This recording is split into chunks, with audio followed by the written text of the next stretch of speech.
This is episode number 97 of the Homestead Journey podcast. Welcome, everyone.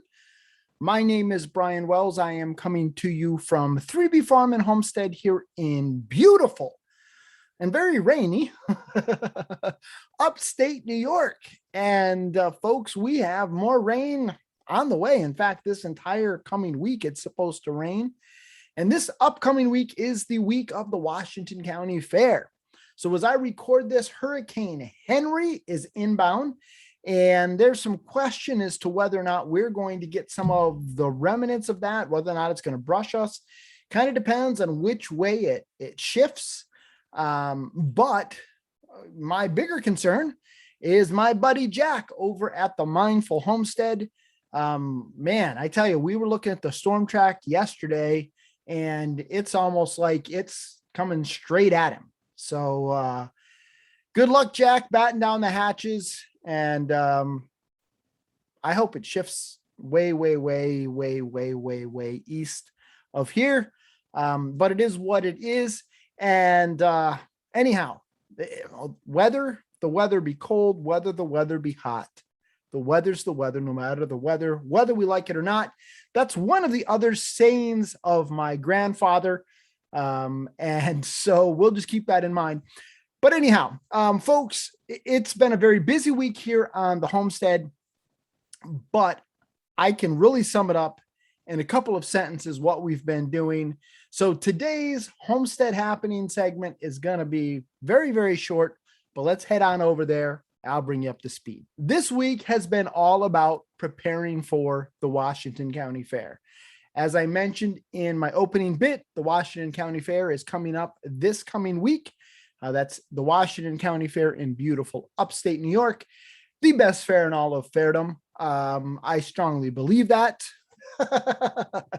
But we spent this week really preparing for the fair. I was over there almost every evening on the fairgrounds, helping put up boards in the swine barn, attending meetings in the poultry barn. Yesterday evening, we went out to buy decorations to put up our displays in the swine barn today. So my wife and I and our son did that today. Our son had to leave early because he had to go to work, so we finished it up.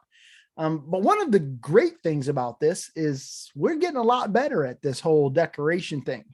We're able to do it a lot more cheaply, and we're able to do it a lot more quickly, and we're able to do it without wanting to, you know what I'm saying?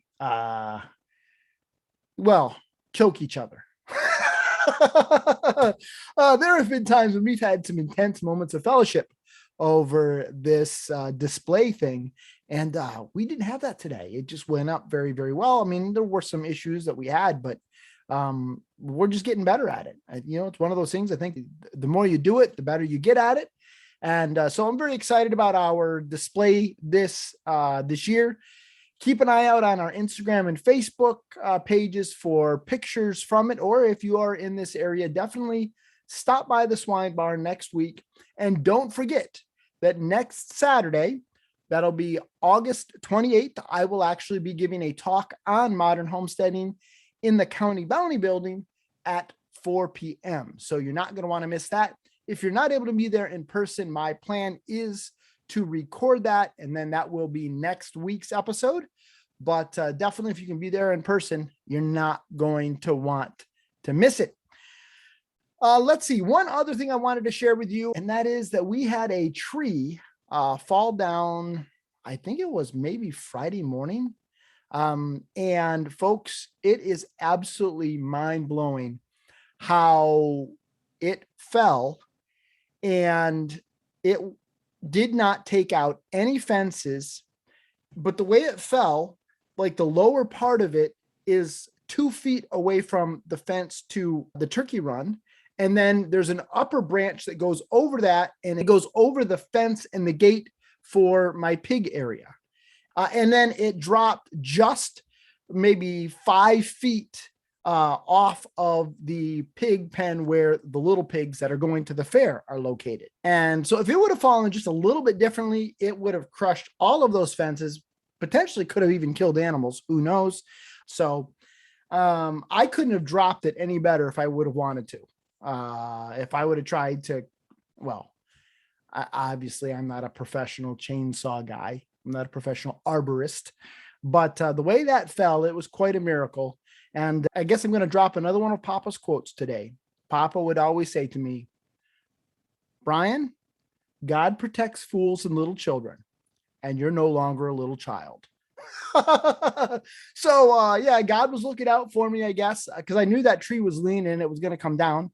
I just hadn't dealt with it yet. And so now I just got to cut it up. And I tell you what, I mean, it's just off the burn pile too. So I'll cut it up, throw it on the burn pile. It's junk wood. And so it's not anything that anybody's going to want to burn in the winter, but it eventually may make a nice campfire. And so we'll cut it up, but definitely not this coming week, because this coming week is Fair Week. And I'm all about the Washington County Fair. All right, folks, that's it for this week's Homestead Happenings. Let's head on over to this week's Charting the Course. I'm actually recording this week's Charting the Course segment on Monday evening. Normally, I wait and record these on Sunday evenings, but I'm actually recording this almost a week early because this coming weekend, we are going to be preparing for the Washington County Fair. And I'm not really quite sure whether or not I'm going to have time to record a podcast episode.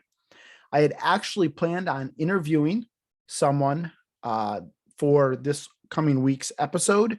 And unfortunately, they have fallen ill and they actually have laryngitis. And so even if they felt good enough to record an episode with me, well, they can't talk. And so it really wouldn't work well for a podcast. And to kind of give you a little bit of a backstory to this, yesterday when I recorded what would have been last week's podcast about the All-American Canners, my wife asked me what my topic was going to be. And I, at that point, told her I really wasn't sure. And she actually suggested this as a topic.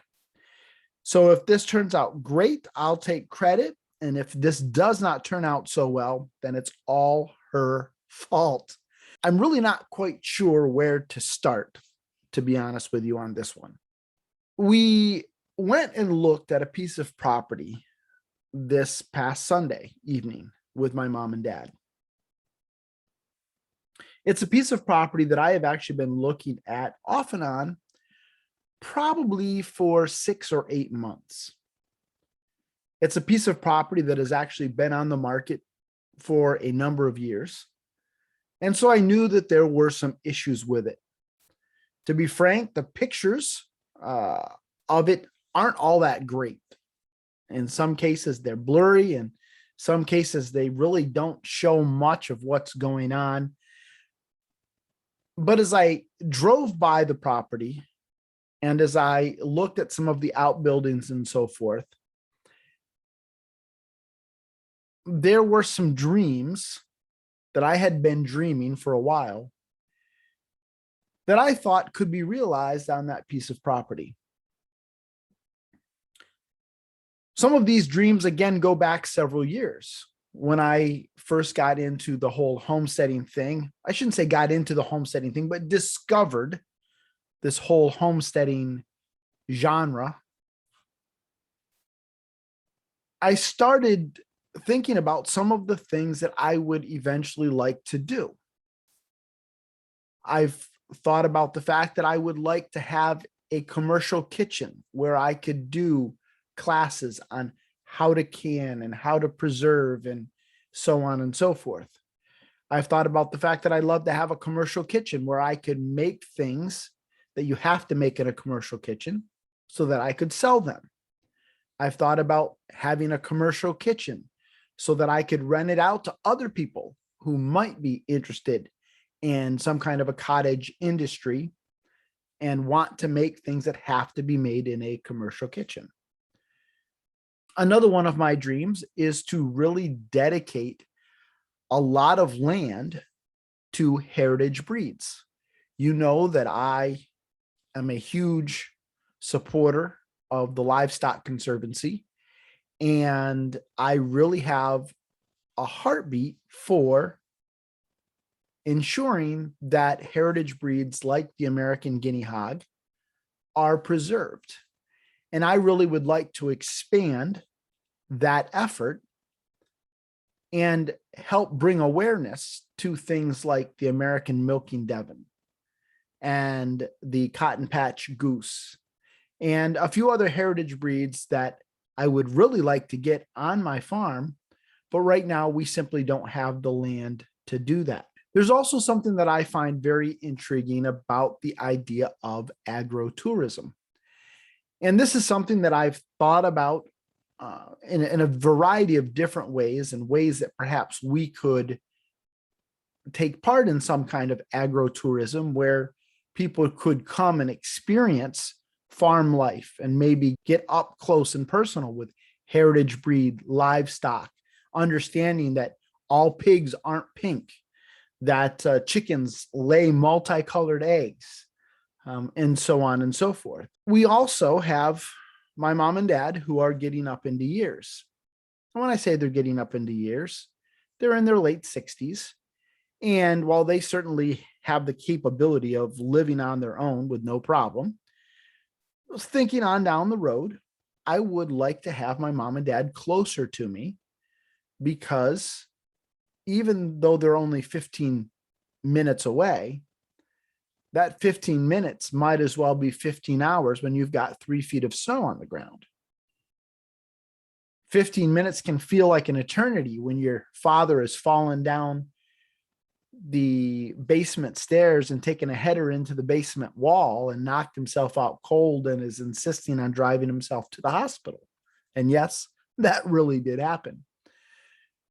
And so my mom and dad and I and Bonnie have had conversations about what it might look like in the future, where perhaps we could have a piece of property where we would have 2 homes on that property, where they would be able to have their own space and we would have our own space, but we would be able to kind of look in on them and kind of keep an eye on them, and make sure that they are taken care of well on into their golden years. And so as I found this piece of property, it really seemed to me like it was an opportunity for all of these things to come together. There was a spot where I thought, boy, that would make for a great commercial kitchen. We would be able to do classes on canning and dehydrating and freezing and maybe cooking from scratch and how to bake, and maybe do classes on butchery and so on and so forth. It would be a place where people could come and rent it out. And I just thought it seemed like there was a lot of promise there. There was also a spot for my dad to have a workshop. That's something that my dad has always dreamed of, is to have a wood shop where he could make all kinds of different things, birdhouses and cutting boards and benches and those kinds of things that he really enjoys doing. And that could be not just a hobby, but a way for him to supplement his income in their golden years. And in fact, at times I have joked that my mom and dad would become my retirement program, my retirement plan, and that my dad would make stuff out of wood, my mom would quilt, and I would sell the wood stuff and the quilts and make money off of them. Jokingly, of course.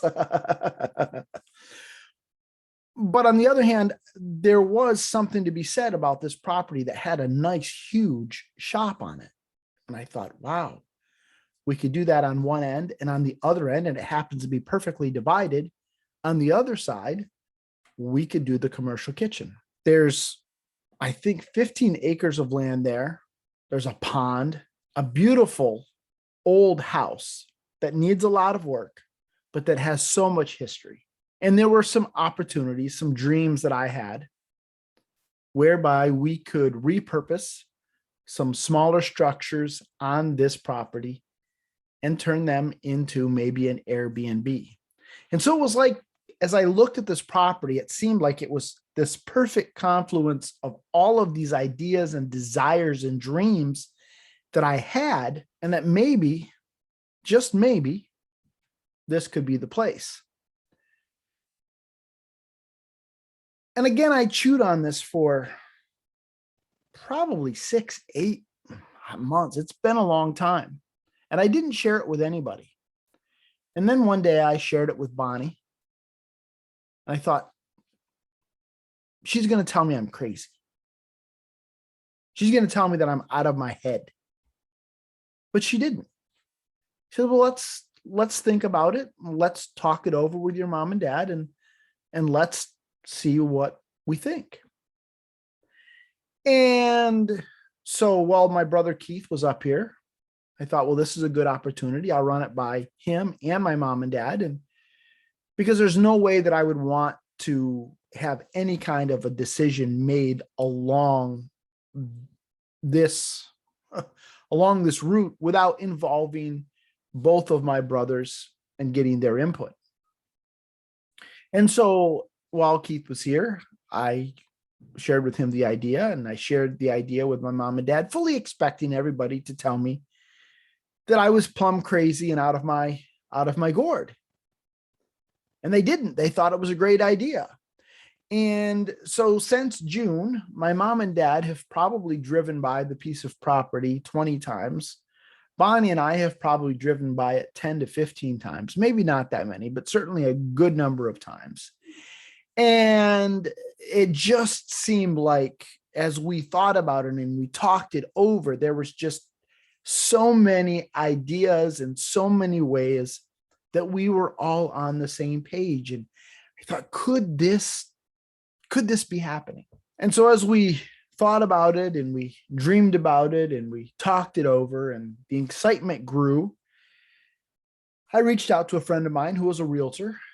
I said, could we take a look at that piece of property? She said, sure. But then one thing led to another, and they were on vacation, and then we were on vacation, and then they were on vacation again. And so almost a month has gone by since I reached out to her. And yesterday, we finally went and we looked at that piece of property. And as we walked around it, I could see in my mind's eye the vision unfolding. I certainly could. But I also realized that that property is in a lot worse shape than what I thought it was. Some of the barns that I thought might be salvageable would have to be torn right to the ground. It's an old farm, so there's just junk piles everywhere. And while they have done a lot of work on the first floor of the house, certainly the upstairs of this house would need to be totally redone. It's lath and plaster, very old electrical. And everywhere I looked, I thought, money pit, time suck, money pit, time suck, money pit. And so as we drove away yesterday afternoon, we talked it over. We said, we're not going to fully close the door on this dream, but for all of us, our initial impression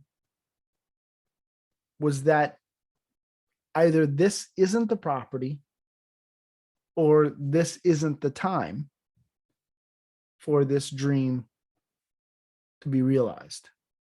And who knows, maybe there's another piece of property whereby this dream will be realized, and maybe this dream will never be realized. I certainly don't know.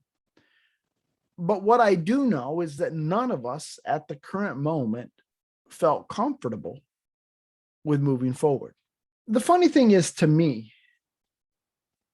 I don't feel as upset or depressed or as sad as I thought I would if we decided not to move forward. I don't know what that means. I really don't know what any of this means.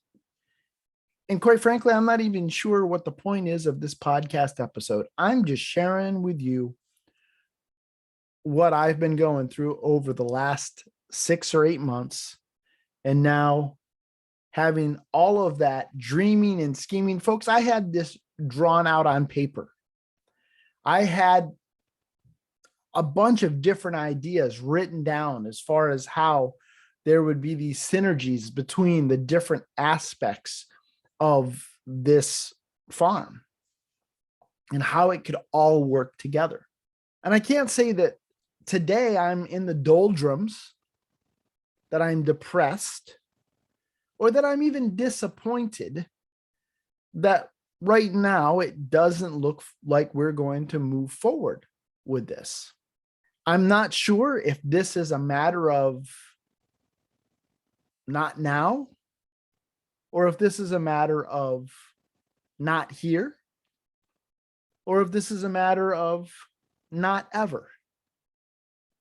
I don't know. But I know this much. I'm still going to keep dreaming. I'm still going to keep scheming. And when the time is right and we find the right place, if it's meant to be, it's going to happen. And if it never happens, it's all good. It's all good. It's all good.